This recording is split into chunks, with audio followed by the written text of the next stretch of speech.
एक राजा ब्राह्मणों को लंगर में महल के आंगन में भोजन करा रहा था। राजा का रसोइया खुले आंगन में भोजन पका रहा था। उसी समय एक चील अपने पंजे में एक जिंदा सांप को लेकर राजा के महल के ऊपर से गुजरी। तब पंजों में दबे सांप ने अपने आत्मरक्षा में चील से बचने के लिए अपने फन से जहर निकाला। तब रसोइया जो लंगर ब्राह्मणों के लिए पका रहा था, उस लंगर में सांप के मुख से निकली जहर की कुछ बूंदें खाने में गिर गई। किसी को कुछ पता नहीं चला। फलस्वरूप वह ब्राह्मण जो भोजन करने आए थे, उन सब की जहरीला खाना खाते ही मौत हो गई। अब जब राजा को सारे ब्राह्मणों की मृत्यु का पता चला तो ब्रह्म हत्या होने से उसे बहुत दुख हुआ। ऐसे में अब ऊपर बैठे यमराज के लिए भी ये फैसला लेना मुश्किल हो गया कि इस पाप कर्म का फल किसके खाते में जाएगा। पहला, राजा जिसको पता ही नहीं था कि खाना जहरीला हो गया है। दूसरा, रसोइया जिसको पता ही नहीं था कि खाना बनाते समय वह जहरीला हो गया है। तीसरा, वह चील जो जहरीला सांप लिए राजा के महल से गुजरी। चौथा, या वह सांप जिसने अपनी आत्मरक्षा में जहर निकाला। बहुत दिनों तक ये मामला यमराज के लेखे जोखे में अटका रहा। फिर कुछ समय बाद कुछ ब्राह्मण राजा से मिलने उस राज्य में आए और उन्होंने किसी महिला से महल का रास्ता पूछा। उस महिला ने महल का रास्ता तो बता दिया। रास्ता बताने के साथ साथ ब्राह्मणों से यह भी कह दिया कि देखो भाई, जरा ध्यान रखना, वह राजा आप जैसे ब्राह्मणों को खाने में जहर देकर मार देता है। बस जैसे ही उस महिला ने ये शब्द कहे, उसी समय यमराज ने फैसला ले लिया कि उन मृत ब्राह्मणों की मृत्यु के पाप का फल इस महिला के खाते में जाएगा और इसे उस पाप का फल भुगतना होगा। यमराज के दूतों ने पूछा, प्रभु ऐसा क्यों, जबकि उन मृत ब्राह्मणों की हत्या में उस महिला की कोई भूमिका भी नहीं थी।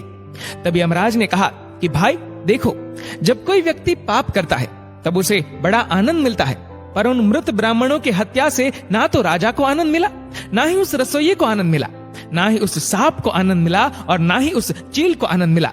पर उस पाप कर्म की घटना का बुराई करने के भाव से बखान कर उस महिला को जरूर आनंद मिला। इसलिए राजा के उस अनजाने पाप कर्म का फल अब इस महिला के खाते में जाएगा।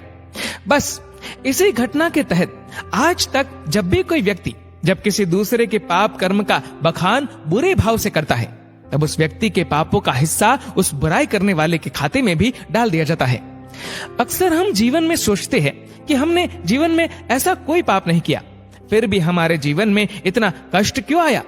ये कष्ट और कहीं से नहीं, बल्कि लोगों की बुराई करने के कारण उनके पाप कर्मों से आया होता है, जो बुराई करते ही हमारे खाते में ट्रांसफर हो जाता है। इसलिए सावधान रहे। जिस प्रकार सड़क पर चलते समय हम इस बात का ध्यान रखते हैं कि कोई हमसे ही नहीं, हम भी किसी से टकरा न जाए, ऐसे ही किसी के भी प्रति नकारात्मक भाव रूपी इस प्रज्ञापराध से हमें स्वयं को निरंतर बचाते हुए ही अपना जीवन व्यतीत करने की आदत डाल लेनी चाहिए। क्योंकि हमारे शब्द, हमारे कार्य, हमारी भावनाएं, ये विचार ही हमारे कर्म है। इसलिए इन कर्मों से डरे। ईश्वर तो माफ कर सकते हैं, पर कर्म नहीं। जैसे बछड़ा 100 गायों में भी अपनी माँ को ढूंढ लेता है, वैसे ही कर्म भी अपने कर्ता को ढूंढ ही लेते हैं। दोस्तों, इस वीडियो को लेकर आपकी क्या राय है, नीचे कमेंट करके जरूर बताएगा। और अगर आपको वीडियो अच्छा लगा हो तो वीडियो को लाइक करेगा, शेयर करेगा ज्यादा से ज्यादा लोगों तक। और ऐसे ही और भी इंस्पिरेशनल वीडियोस के लिए सब्सक्राइब करें हमारे यूट्यूब चैनल को और फेसबुक पर फॉलो करें हमारे पेज को। धन्यवाद। डाउनलोड मौज।